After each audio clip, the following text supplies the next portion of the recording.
Hello everyone. So today we're going to be talking about hostas in 4 to 5 hours of direct sunlight and what it has been with them in that environment going on 3 years now. So you can decide for yourself based on the information I'll be sharing with you whether this is something that you would like to do for yourself as well, especially if you have or you are in the same situation as I've been experiencing here. All right, so we used to have a shade tree that was right in the middle where that pomegranate tree is right now.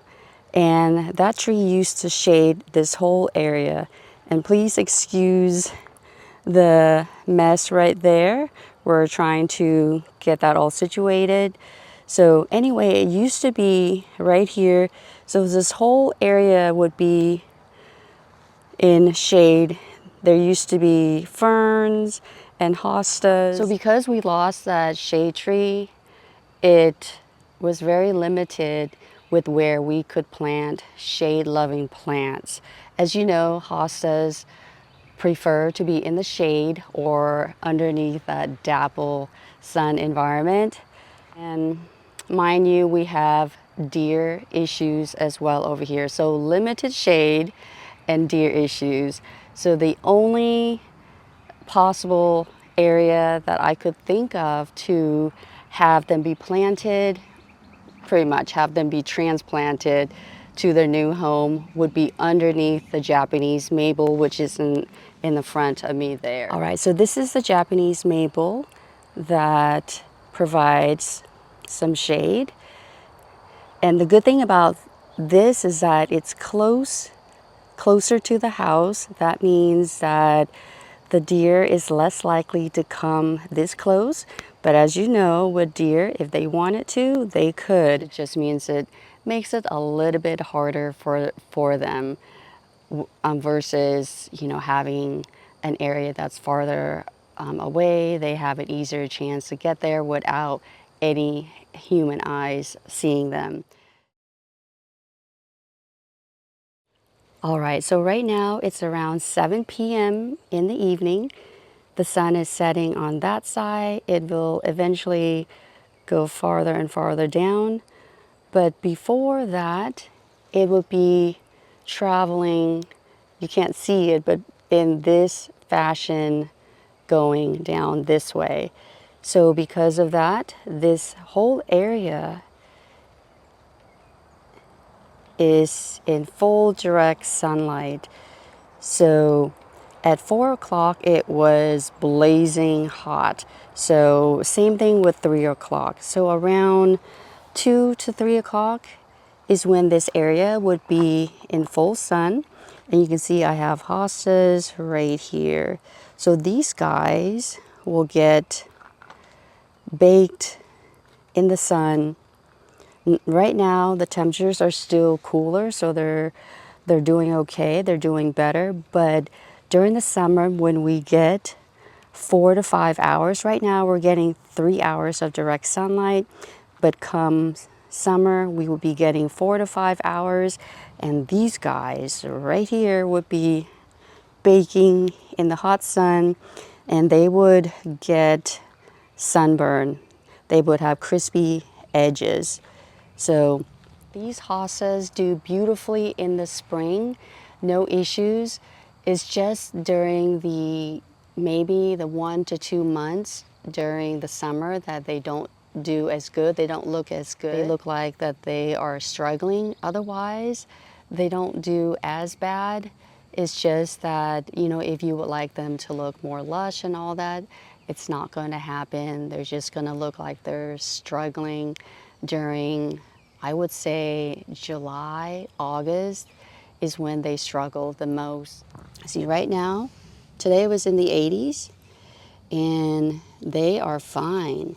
So if they get temperatures in the 70s to 80s, even with 4 to 5 hours of sunlight, I think they would still do fine. But come summer, when the temperatures are in the 90s, hundreds on a consistent basis, it would not be good for these guys. When we come farther here, closer to the east side, these would do a lot better because this side gets morning sun right there, and this side gets the afternoon bright sun. And having the concrete here as well is not helping either, because I'm pretty sure it's reflecting back a lot of heat on these guys as well. So the combination of afternoon direct sunlight and root competition from the Japanese maple have made these hostas smaller compared to how they would be if they were in, no competition at all, and they're getting the light requirement that they would need would be full shade or that dapple sun environment, or just part sun, part indirect sun, of course, would be good as well. So that is one side effect. The other side effect, as mentioned, is that they tend to get crispy edges during the summer months.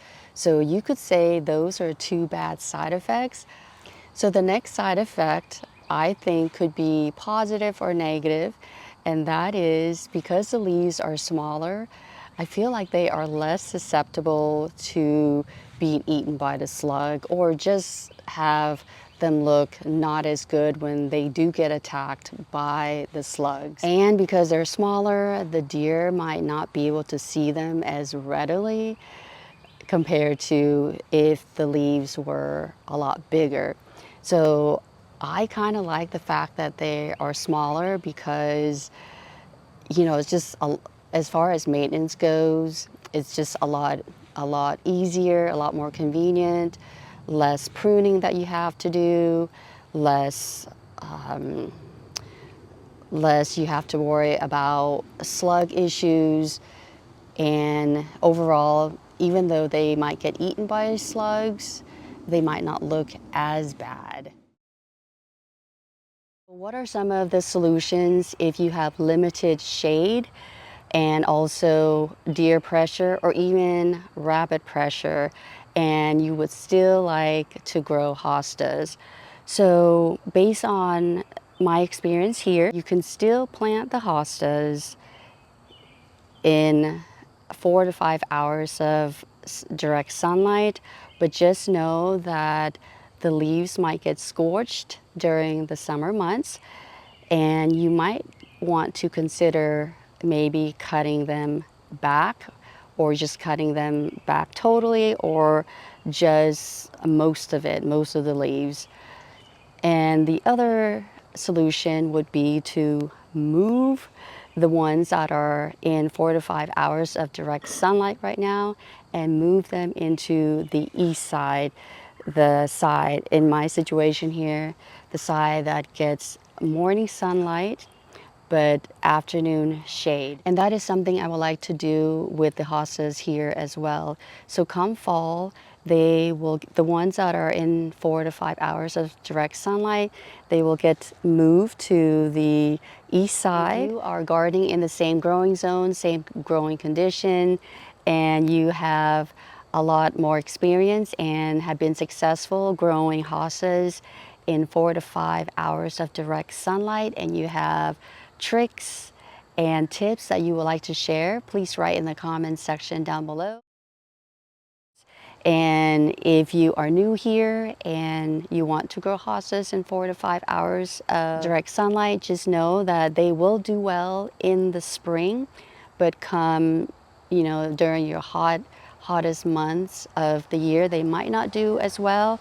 You might have to cut them way back or cut them down to the ground, and just know that they're just going to be a short perennial for you. Just expect to have them there during the spring, and that'll be it for their peak, and just expect it to be that way every season, and I think you should be fine. But if you are in the same situation as I do here and you would like to If you have done the same thing as me, consider moving all of them to the side with just the morning sun. I think we will both be more successful. So with that, thank you so much for watching this video. I hope you enjoyed it and found it helpful. And until the next video, take care and bye for now. Well, thank you again for watching the video. If you would like to support my channel, please subscribe and watch some of the other videos. The video links are up above for you. So with that, thank you so much in advance. Take care and bye for now.